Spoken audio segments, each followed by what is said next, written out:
I'm Rebecca from Rediscovered Books, and today I am here to tell you a little bit about my reading journey.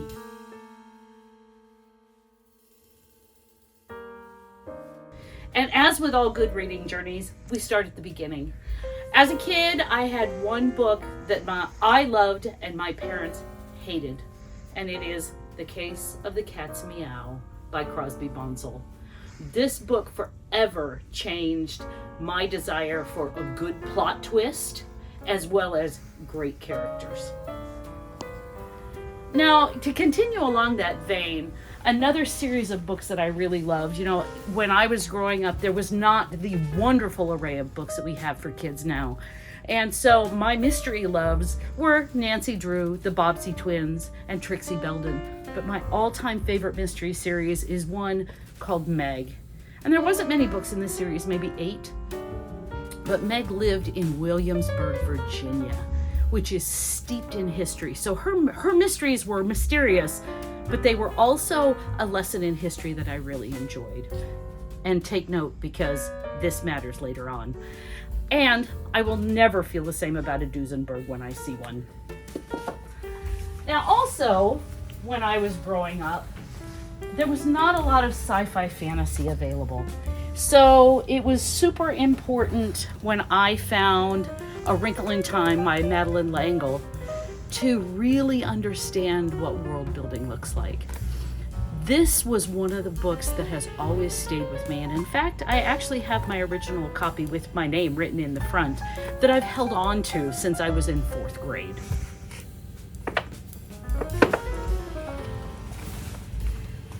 Now, as I said before, my journey has influenced who I am.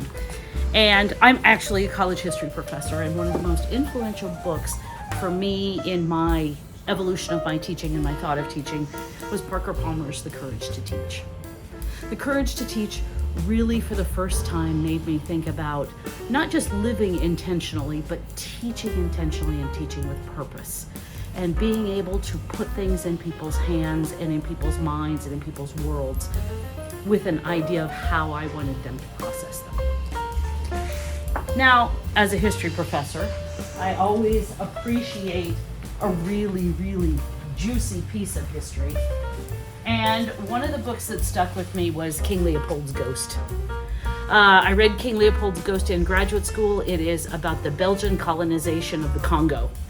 And for the first time ever, I got to think about stories and whose stories and what side of the story. And there's more than one story, because when you're thinking about something as conflictual as this, I really had to sit and struggle with the idea of whose story deserves to be told.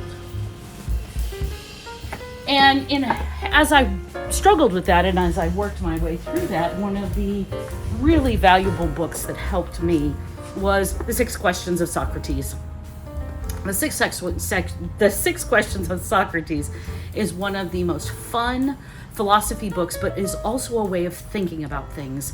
They do a thing called a Socrates Cafe, and if any of you have ever been to our coffee book clubs, you have experienced a Socrates Cafe, where we get together and we have a topic that we talk about, but we try and talk about it in as many different ways as possible. Now, I'm not only steeped in nonfiction. I like good fiction. In fact, I like a lot of good fiction. So, as we kind of stroll towards the fiction section, and I'm thinking about things that are important to me, one of the things that I really like is a book that helps me think about the story in a different way. And The Life of Pi is one of those books. The Life of Pi is one of those books that I always come back to, because if you've never read it, I recommend it. But it always makes me think about what is the true story and how is the best way to tell a true story. Because sometimes the best way to tell a true story is to tell it in a way that seems a little untrue. So this is a book that I often think about, and I often think about when I'm reading all of this amazing fiction, is whose story is being told, whose story has weight, whose story gets ignored. So in a good piece of fiction, a lot of times when people come in, I ask them, What do you like in a story? Do you like strong characters? Do you like a good plot? Do you like a twist? What do you like?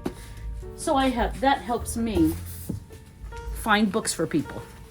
Now, last but not least, I do not read books over again.